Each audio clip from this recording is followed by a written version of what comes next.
Allô.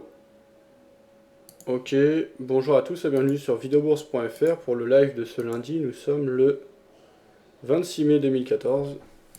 Un live très tardif, d'ailleurs ce ne sera pas grand chose en direct puisqu'il se passe plus grand chose à cette heure-là, surtout un lundi où les Anglais et les Américains sont absents, mais juste pour résumer un peu ce que j'ai fait ce jour. Voilà. Alors déjà je me demande si c'est ok au niveau du son et de l'image, et je vais commencer tout de suite. Aucun conseil en investissement n'est prodigué dans le cadre de cette émission, il ne s'agit que d'avis. Si vous choisissez de me suivre ou de suivre l'avis d'un des membres dans le cadre de cette émission, que ce soit via le chat écrit ou audio, cela incombe de votre responsabilité. Merci Foxren d'avoir confirmé que c'était ok au niveau du son et de l'image. Vous pouvez participer via le chat écrit en bleu en dessous du cadre de diffusion de l'émission ou via le chat audio Mumble, M-U-M-B-L-E. Vous avez le lien en bleu ciel en haut à droite du cadre de diffusion de l'émission. Alors, salut Nico sur Mumble. Donc ce jour, sur mon compte mutualisé, donc mon compte principal, actuellement l'équité s'élève à 101 056 euros. C'est une journée négative. Alors j'avais deux mini lots oui, qui couraient depuis. Ouais, même pas. J'avais deux mini lots qui couraient depuis la semaine dernière, depuis la fin de semaine dernière. Ils courent toujours. Il y a eu très peu de mouvements aujourd'hui sur le dollar yen, donc pas grand chose à signaler. Toujours légèrement négatif. Enfin, quand même une position perdante de 19 points, une position perdante de 28 points. Si on monte dans les unités de temps, par exemple, si on bascule en H1, je suis toujours dans le sens de la tendance de fond. On a eu une belle reprise, donc je suis contre la tendance court terme, mais à moyen terme, donc depuis le mois d'avril, la tendance est baissière. Bon, les acheteurs sont bien revenus, on va voir, je vais essayer de bien négocier ces deux positions. Alors sinon aujourd'hui, en intraday, j'ai pris une position, c'était une vente sur l'eurodoll qui s'est pas bien passée. Alors qu'est-ce que je me suis dit sur l'eurodoll? Je me suis dit c'est un lundi, donc gel de base ça bouge pas beaucoup. Les Américains et les Anglais sont pas là, donc ça va vraiment pas du tout bouger aujourd'hui. Et donc je vais prendre une position sans abuser avec du levier. Sans abuser pourquoi? Parce que ce type de journée il y a moins de liquidité. Certes en grande majorité il y a moins de mouvement. Donc on peut se permettre de jouer des écarts plus petits, surtout que là mon spread n'était pas élevé, hein, il était classique dans la session londonienne. Donc j'ai pu m'attendre à moins de volatilité. M'exposer davantage et potentiellement aller chercher du profit avec moins de variations. Bon après je ne suis pas abusé, mais de toute façon de base mon compte est paramétré avec un levier maximum de 5, donc j'ai pris une position de 2,5 environ de levier. Après faut pas abuser, pourquoi? Parce que dans ce type de journée il y a peu de monde, il y a aussi peu de liquidité. Ce qui fait que si d'un seul coup il y a une nouvelle inattendue, on peut avoir des très gros décalages sans possibilité de sortir, donc il ne faut pas faire n'importe quoi non plus. Voilà, après c'est une question de probabilité. Mais du coup ça n'a pas été efficace parce que voilà, moi j'ai vu une première accélération haussière en début de journée, ensuite beaucoup d'hésitations. Des vendeurs qui essaient de revenir, j'ai voulu suivre parce que je pensais qu'on allait retracer le mouvement de hausse qu'on a vu initialement. De plus, avec l'Europe qui s'est retrouvée confrontée à des partis eurosceptiques avec des gros scores. Bon alors, en Angleterre, même s'ils ont la livre sterling, UKIP, je crois, est arrivé premier, si je dis pas de bêtises. En France, le Front National, on en a largement entendu parler.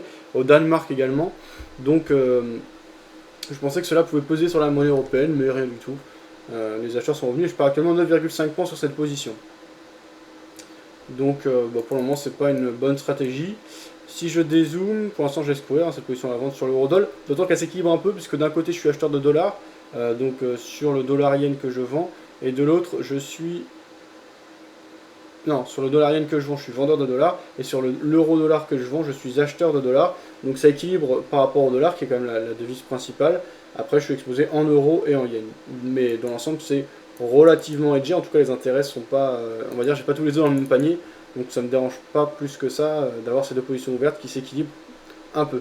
En tout cas, vis-à-vis du dollar, ce qui n'est pas rien. Donc on va voir ce que ça donne. Voilà, j'ai ma position à la vente. Et si on regarde des unités de temps plus longues, le H1 ici par exemple, on a une dynamique de fond largement baissière. Les dernières semaines ont été quand même significativement baissières pour l'euro-dollar. On verra si cela reprend. Quoi dire d'autre? Par rapport à mon compte mutualisé, c'est tout. Hein, comme j'ai dit, ça va être rapide. De toute façon, c'est juste un petit live pour vous donner un point quotidien malgré le fait que j'ai pas pu tenir l'émission aujourd'hui. Alors pourquoi j'ai pas tenu l'émission? Parce qu'en fait ce week-end je montais une cuisine chez moi et en fait j'ai eu beaucoup de boulot, ça a pris beaucoup de temps et du coup ce matin j'avais toujours pas fini. Enfin En tout cas, hier soir, j'avais toujours pas fini, donc ce matin, j'ai repris. Donc du coup, j'ai travaillé que la moitié de la journée. Je suis revenu et j'ai bossé ici à partir de 14h30, 15h. Du coup, il a fallu que je sorte une vidéo. Vous avez vu l'analyse, le débat entre Stéphane Seduteil, Jean-Luc Cussac, Tammy Kabach et André Malpel que j'ai diffusé. Vous l'avez en haut de la page d'accueil si ça vous intéresse. Euh, donc voilà, tout ça, ça prend du temps mine de rien. J'ai ajouté les vidéos dans la partie vidéo également.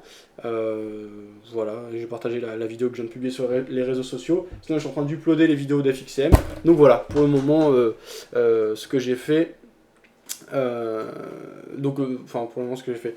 Voilà donc ce que j'ai fait aujourd'hui. Et du coup, la seule position que j'ai prise sur l'euro-dollar. Alors, autre chose que je vous montre ici, c'est mon compte personnel FXM. Donc là, qui est moins élevé. Bah là c'est négatif également aujourd'hui. D'ailleurs en termes d'équité je passe en négatif par rapport à ma somme d'ouverture du compte depuis le début. Alors pour vous donner une idée, le suivi du compte de mon compte perso c'est le suivant. On va regarder MyFXBook, vous l'avez au-dessus du cas de diffusion de l'émission, le suivi de ce compte également. Donc mon compte FXM, il s'agit d'un compte réel avec 500 € de départ. Au niveau des positions fermées, c'est toujours très bien, mais si on regarde les positions ouvertes, on va voir que c'est légèrement négatif depuis l'ouverture de ce compte. Donc, il n'y a pas de quoi pavoiser. Pourtant, dans un premier temps, c'est vraiment bien passé. Après, c'est un compte que je gère avec plus de risques. Hein. C'est un compte beaucoup plus petit, comme j'ai annoncé. Ça ne me dérange pas plus que ça, mais pour l'instant, la stratégie que j'ai mis en place, ce n'est pas positive. Vous voyez, ici, on a accumulé beaucoup de jours positifs. D'ailleurs, le compte progresse de 31,5% depuis son ouverture. Mais on voit qu'on a une perte en cours significative. Alors, qu'est-ce que c'est que cette perte en cours? Eh bien, c'est des ventes sur le CAC 40. Je vous ai expliqué plus précisément ce qui s'est passé et ce que j'ai en cours. D'ailleurs, vous pouvez les suivre à tout moment, c'est mis à jour toutes les 5 minutes. Donc, sur le CAC 40, je suis vendeur sur mon compte FXM. Donc, si je prends le graphique en H1, voilà ce que ça donne. Donc, quelle a été ma logique? En fait, je veux atteindre 850 € sur ce compte, que j'ai démarré avec 500 €. Donc, ça ferait 350 € d'objectif de gain. Et j'ai essayé de réfléchir à une stratégie qui me paraîtrait intéressante, donc de choisir un sens pour un actif. Et le CAC 40 m'apparaît intéressant à vendre. Moque de bol, actuellement, on est en train de marquer des plus hauts historiques, enfin des plus hauts historiques, non pas du tout, mais des plus hauts depuis 2008 en fait sur le CAC. Hein. Aujourd'hui, si on bascule en graphe journalier, on est sur les plus hauts des semaines précédentes. Alors qu'est-ce qui m'a motivé à vendre? Déjà la semaine dernière, j'ai fait pas mal de profits sur des ventes ainsi, parce que les marchés hésitaient, donc à chaque fois j'allais chercher mes points d'entrée, voir un bénéfice de 10 points, je le prenais. Et ce qui me motive, c'est un peu comme tout le monde, hein, c'est une impression que les marchés sont hauts et qu'à un moment donné, ils vont quand même bien corriger vu le contexte. Mais le fait est que ça n'est toujours pas le cas. Donc pour le moment, voilà. Après, rien n'est terminé, je continue à appliquer cette stratégie. Maintenant, peut-être que ce sera négatif pour le compte. Si ça doit l'être, eh bien, soit j'aurais pris un risque. Et c'est ça d'être sur des marchés à risque en directionnel, c'est de pouvoir gagner comme perdre. D'établir la stratégie, en tout cas, j'aurais pas de regrets. J'aurais joué mon scénario de manière cohérente. Je ne vais pas le jouer n'importe comment non plus. Par exemple, là, en fin de journée, j'ai allégé ma position à la vente. Acté une partie de mes pertes. Voilà. Alors, j'étais encore plus convaincu ce jour qu'on allait baisser par rapport aux résultats des européennes. D'ailleurs, le sondage du mois concerne ce sujet dans le menu de gauche si ça vous intéresse d'y répondre. Mais le fait est que les investisseurs n'ont pas prêté attention, en tout cas n'ont pas été inquiétés par les résultats du Front National en France et de manière plus générale des partis eurosceptiques en Europe. Et l'euro et le CAC 40, comme je dis, c'est plus haut depuis des années.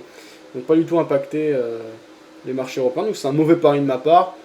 Encore une fois, les marchés financiers sont durs à cerner. Je suis bien content dans ma stratégie principale, donc sur le compte mutualisé, de suivre les impulsions parce que voilà, si on veut comprendre la psychologie des gros investisseurs, il faut savoir de quoi on parle et pas se fier à des impressions ou à ce qu'on nous dit, etc. Voilà, là j'essaye de le faire, j'ai pas de regrets, je m'amuse bien, c'est un compte personnel. Si j'arrive à faire du profit en plus, tant mieux. Mais le fait est voilà, que j'y suis pas hein, en termes de compréhension, je ne comprends pas pourquoi on va chercher les plus hauts aujourd'hui sur le CAC 40, mais il y a des explications, il faudra aller voir. Mais voilà, donc c'est un mauvais pari pour le moment. Après, rien n'est joué, hein, il suffit d'avoir un mouvement brusque pour repasser en positif. Actuellement, je suis à 3 € du point à la vente sur le CAC 40. Ce qui veut dire par exemple une baisse de 50 points me ferait retourner en territoire positif. Une baisse de 100 points, ce qui n'est pas totalement fou, qui permettrait de dégager un bon bénéfice. Donc voilà, on va voir ce que ça donne. Je suis toujours vendeur sur le CAC. J'ai allégé, parce que j'essaie quand même de ne pas être trop exposé le soir. Voilà, si je vois que le mouvement aussi est vraiment trop fort, je prends mes pertes et je dis voilà, je me suis trompé. Pour l'instant, je laisse courir. On a un bon mouvement de hausse, on tente de casser les précédents plus hauts. Il y avait peu de monde aujourd'hui sur les marchés. On va voir ce que ça donne demain. Donc voilà, toujours vendeur pour le moment sur le CAC. Et ce qui n'est pas terrible pour mon compte perso. Donc voilà, mes positions en cours. Le principal, c'est quand même le compte mutualisé. Et sur le compte mutualisé, je suis vendeur d'euro-dollar en perte de 7,9 points. Vendeur de dollar yen perdant de 19,1 points sur ma première position et 28,2 points sur ma seconde position. Vous pouvez suivre ces résultats à tout moment. Donc sur le chat écrit, si vous avez des questions, des avis, des remarques, si vous voulez partager vous aussi vos prises de position, n'hésitez pas. Alors Forextreme disait ça, qu'il avait pris 8,85% aujourd'hui. Alors pourtant c'est une journée assez calme. Comment tu as fait pour prendre 8,84%? À quelle actif tu t'es intéressé aujourd'hui, David? Forextreme, pardon. David ensuite qui me disait 8% pour Forextreme, je veux même pas voir ton risque, disait David.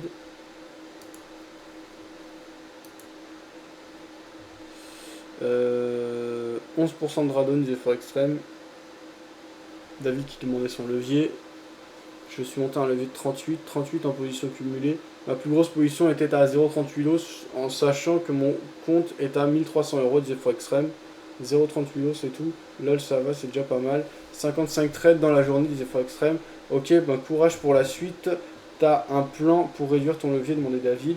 Forextreme qui disait je me permets un lot max de 0,51 depuis le 22 avril, c'est ma journée la plus risquée. Pas si extrême ton Forex, disait David Ryan. Francis qui disait t'es intraday ou scalping? Moi pour ma part je fais de l'intraday, mes positions durent moins de 2h30. 55 trades c'est du scalp, ouais. Il y a des jours à plus de 100 trades, 55 c'est nickel, disait Francis. Foxham qui disait j'ai fait de gros chiffres d'évaluation hier soir. Il y a eu comme un gap. Moi aussi hier soir j'ai pris le gap sur l'eurodoll. Il y a eu un gap sur l'eurodollar hier soir, je l'ai pas vu en tout cas. Il était gros, c'est grâce à Draghi, disait Francis. Je pense que c'est pas grâce à Draghi, mais c'est par rapport aux élections. Mais un gros gap, j'ai pas vu. Peut-être qu'il y a eu un petit gap, mais un gros gap, non, je vois pas de quoi vous voulez parler. Donc du coup, je vais aller sur l'eurodoll en 5 minutes, on va aller regarder ça. Moi, à l'ouverture, chez JFD, en tout cas, j'ai pas eu de gap sur l'eurodollar. Il y a eu des gros mouvements à un moment donné, mais finalement, rien n'a été suivi. Donc voilà ce que je peux dire par rapport à l'euro-dollar. Donc en prévision pour demain, qu'est-ce qu'on peut avoir demain. Alors moi demain je n'aurai pas d'émission, je vais faire des vidéos à Paris en amont du Friday Forex, le salon qui aura lieu le 13 juin. Donc je vais dans les locaux de 5 courtiers demain. Je vais chez FXCM, IG. Il y aura une remise de prix sponsorisée par Active Trades auprès d'une association étudiante l'EDEC et deux autres courtiers, Avatrade et WHLF Invest. Je vais faire des interviews sur place qui seront publiées au fur et à mesure avant le salon. Donc demain, pas d'émission, demain après-midi. Mercredi après-midi, émission classique. Donc demain à 14h30, on aura les chiffres de commandes de biens durables aux États-Unis par rapport à l'économie américaine. Donc à 15h30, Draghi qui parlera et à 16h, la confiance du consommateur américain. Donc ce sera une journée intéressante demain. En tout cas, classique, mouvementée de manière. Enfin, normalement. Qu'est-ce que je peux dire comme terme? Ce sera une journée classique en termes de volatilité, voilà. Et donc, il y aura certainement des choses à faire. Moi, je traderai peut-être avec mon mobile, mais avec de faibles expositions, enfin plus faibles que ce que je fais quand je suis derrière mon écran très concentré. Pour suivre ça, sera diffusé en temps réel également. Qu'est-ce que j'ai d'autre à indiquer? Non, c'est à peu près tout.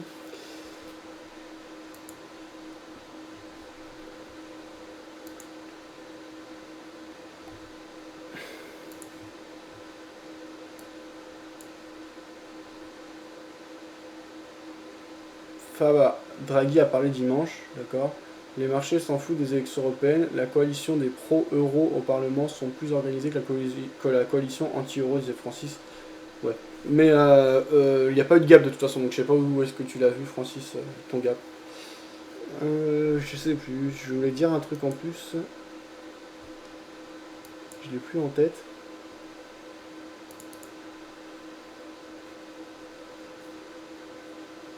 Ouais. Bah, je continue à bosser, je vais sortir d'autres vidéos. Je vous ai fait un résumé du contexte de mon compte, de mes comptes. Bonne soirée à mercredi, 14h pour une session de trading en direct. Ciao. D'ici là, des vidéos seront publiées, donc restez connectés, n'hésitez pas à nous suivre sur les différents réseaux sociaux. Pas de gap, mais un mouvement très rapide des efforts extrêmes, et exact, on le voit ici. D'ailleurs, si on bascule en graphique 1 minute ici sur l'eurodoll, on va aller voir ce qu'il en a été.